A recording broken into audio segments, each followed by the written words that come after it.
Praise the Lord. Good morning. Guten Morgen, die Gäste haben Sie guten Tag, bitte. Buenos dias, Dios te bendiga. Good morning. Salam. Allah Hafiz. Allahu Akbar. Glory, glory. Hallelujah. Just thought I would try to share a word or two and try to be some type of inspirational, wisdomic. I dreamed that word last night. Wisdomic. Doesn't mean it's not a legitimate word, but it doesn't mean it's not a illegitimate word as well. You know, sometimes, oftentimes, and I'm certain of this, people marry for really a myriad of reasons. And one reason they marry for, a lot of people marry, is for security. Man, she got a good job. She loaded. I'm going to hold on to her. Girl, he rich. And meaner than a cross-eyed snake. Man, she got it going on. This is my future. I'm going to get me a new car and everything. Honey child, he got a house, cars, a wraparound driveway. But crazier than a Betsy bug. As I leave this alone. Security. Job security. Private security. Social security. A security blanket. A blanket of security. So many people have married for money. Possibly fame and fortune.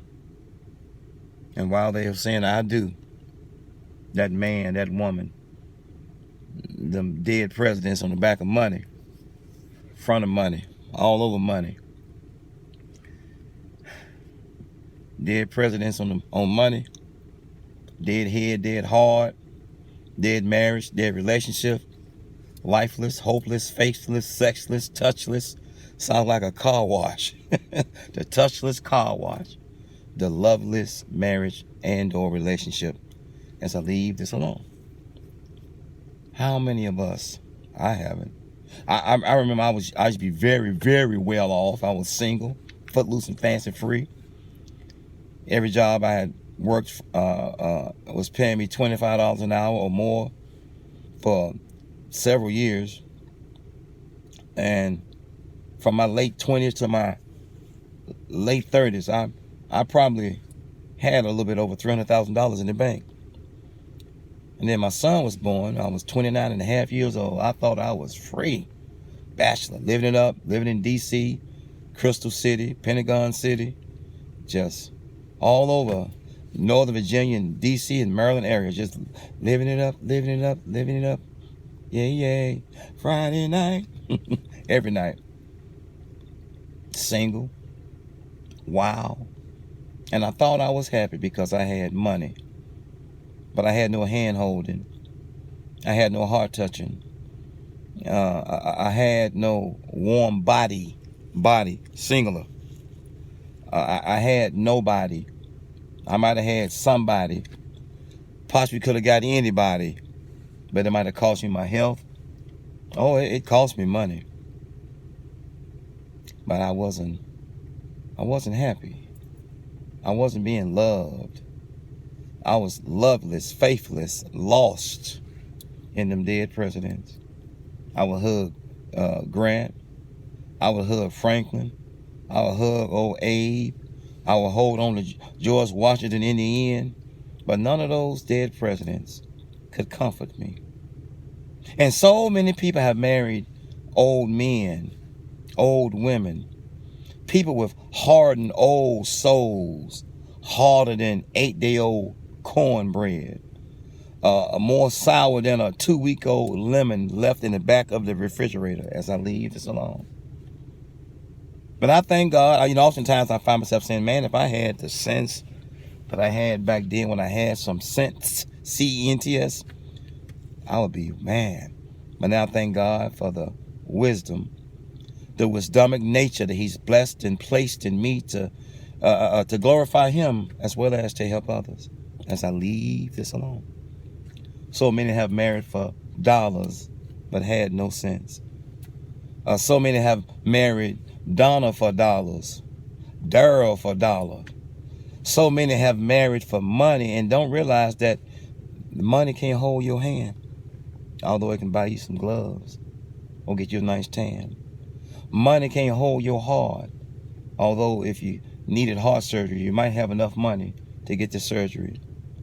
Money can't keep you warm, although it can pay the utility and gas bill and light bill and get you space heaters and kerosene and coal oil. Money can't help you pray unless you love money and you're starting to lose it, or you're leaking and you start praying about your financial situation. As I leave this alone, just sitting out here in the Forest Preserve, just looking at just in the Forest Preserve, just chilling and out here on the lake, talking to God, having a talk. He walks with me, he talks with me, he calls me as his own, he lives, and what he points at in my mind, throw it out.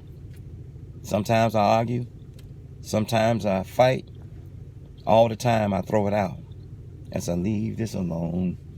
How many have married for security, and that person you're with is may be monetarily secure, but their mind and their mouth and their manners and their matters are not about you.